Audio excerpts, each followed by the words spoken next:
Hi friends, কেমন আছেন সবাই? তো আবারও আপনাদের মাঝে নতুন আরেকটা ভিডিও নিয়ে আসলাম। তো ভিউয়ার্স, এই ভিডিওতে দেখাবো আপনার মোবাইলের মধ্যে একটি কানেক্ট করা ওয়াইফাইয়ের পাসওয়ার্ড কিভাবে আপনারা বের করতে পারবেন নিজেরই। এখন আপনার ওয়াইফাইয়ের পাসওয়ার্ড বের করতে পারবেন নিজেরই। তো এর জন্য এই ফুল ভিডিওটা দেখতে থাকেন। চ্যানেলে নতুন হলে সাবস্ক্রাইব করবেন। তো ভিউয়ার্স, তো চলেন দেখি আপনার ফোনের মধ্যে একটি ওয়াইফাই কানেক্ট আছে। তো এই ওয়াইফাইয়ের পাসওয়ার্ড কিভাবে আপনারা নিজেরই বের করবেন। তো এর জন্য অবশ্যই আপনি সরাসরি এখান থেকে ক্রোম ব্রাউজারে ক্লিক করে দিবেন। ক্রোম ব্রাউজারে এসে 192.168.0.1 লিখে অবশ্যই আপনারা সার্চ করে দিবেন।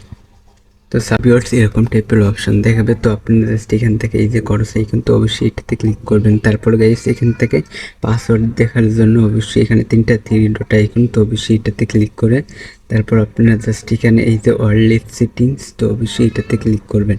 তো ক্লিক করার পর গাইস এখান থেকে একটু নিচে যাবেন। এখান থেকে একটু নিচে আসার পর এখানে কিন্তু আপনাদেরকে রাউটার অ্যাডমিন প্লেনে কিন্তু এসে পড়েছে। তো তারপর এখানে এই যে একটি অপশন দেখতে পাচ্ছেন ওয়াইফাই পাসওয়ার্ড, তো অবশ্যই এটা কিন্তু হাইড করা। তো এখন পাসওয়ার্ড দেখার জন্য অবশ্যই আপনি এইটাতে ক্লিক করবেন। তো এইটাতে জাস্ট আমি ক্লিক করে দিলাম। আপনি দেখতে পেলেন এই যে আমার ওয়াইফাই পাসওয়ার্ড কিন্তু এই যে আমি কিন্তু দেখে ফেললাম, এই যে বের হয়ে গেছে।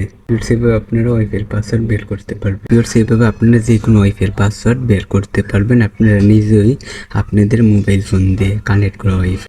ভিডিওটা ভালো লাগলে অবশ্যই চ্যানেলটিকে সাবস্ক্রাইব করবেন এরকম টাইপের ভিডিও পাওয়ার জন্য। তো আজকের ভিডিও পর্যন্ত, পরের ভিডিওর জন্য সবাই অপেক্ষা করতে থাকেন।